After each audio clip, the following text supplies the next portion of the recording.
righteous to eternal life. The gospel of the Lord.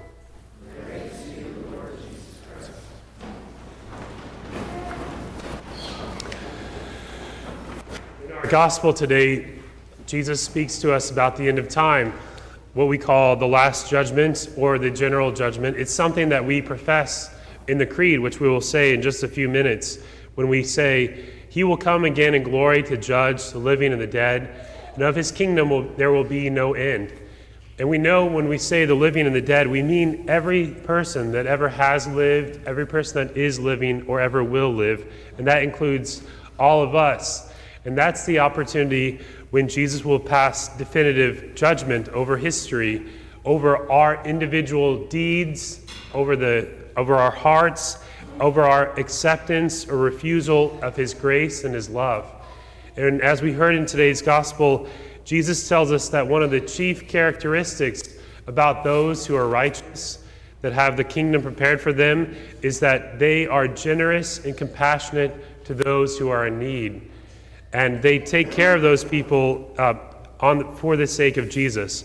The unrighteous, on the other hand, are noted for their omission of this. They do not do these things. And so this is where we get what we call the corporal works of mercy. And there's 7 of them. Feed the hungry, give drink to the thirsty, clothe the naked, shelter the homeless, visit the imprisoned, visit the sick, and bury the dead.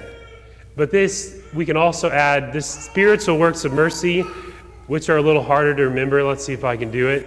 The first one is admonish the sinner, instruct the ignorant, counsel the doubtful, console the sorrowful, bear wrongs patiently, forgive others, and pray for the living and the dead. These are the corporal and spiritual works of mercy that hopefully will be present in our life.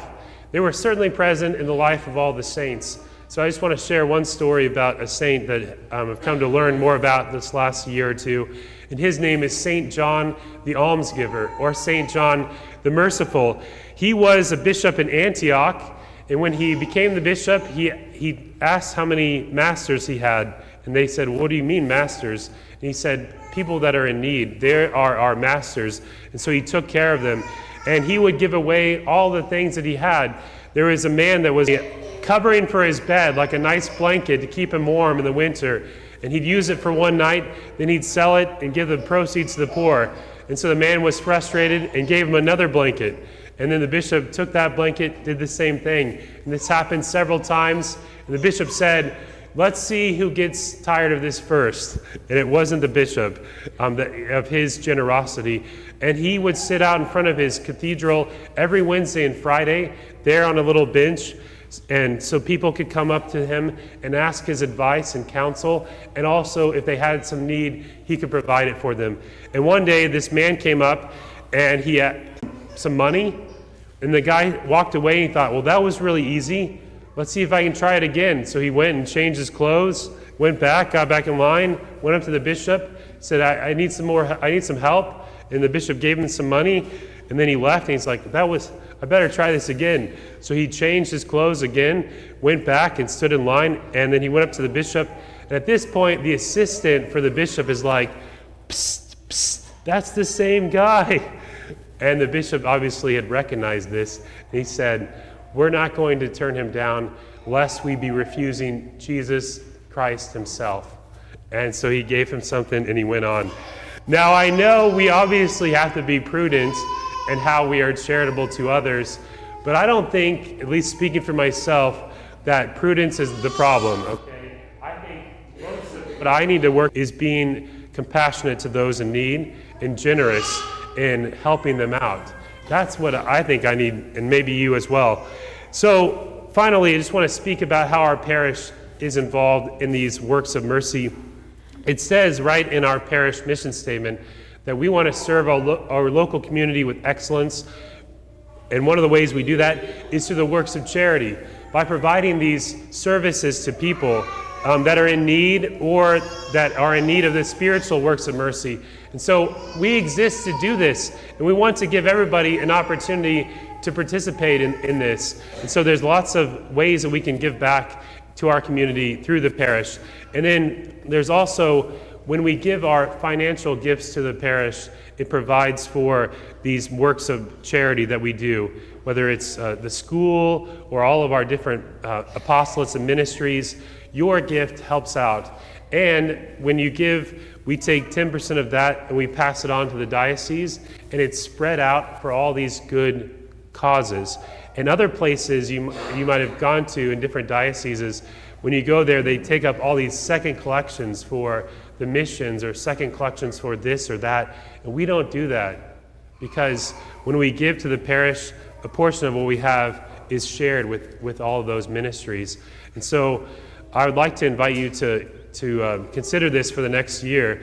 And when you think about it, there's an acronym that we can use to consider how we should participate in this way. And the acronym is GPS. And that stands for generously, proportionately, and sacrificially. We should give generously, which means we shouldn't do it reluctantly. We should do it from a pure heart and for, the willingness to participate in the mission. And then proportionately means, some people might not have much to give, and other people a little bit more. And so we should all try to strive to give proportionately and sacrificially, where we give something that is a challenge for us, maybe something that causes us to think more about it and to share from not only our extra, but from what we have and what we need. And so if we do that, then we'll help in the mission of the parish. And so finally, just to conclude, as I said, we will all appear before the judgment seat of Christ, and he will pass sentence upon our lives. And so hopefully at that moment we can stand with confidence, because we have been compassionate and generous, especially to those in need, and not refuse God's grace. And at that moment, then hopefully we will be among the sheep of the Lord's flock. And he will say to us, "Come, you who are blessed by my Father, inherit the kingdom prepared for you from the foundation of the world." And imagine the joy that we will have when we hear those beautiful words by Jesus and enter into the glorious kingdom, which will have no end, and which will be for eternal life.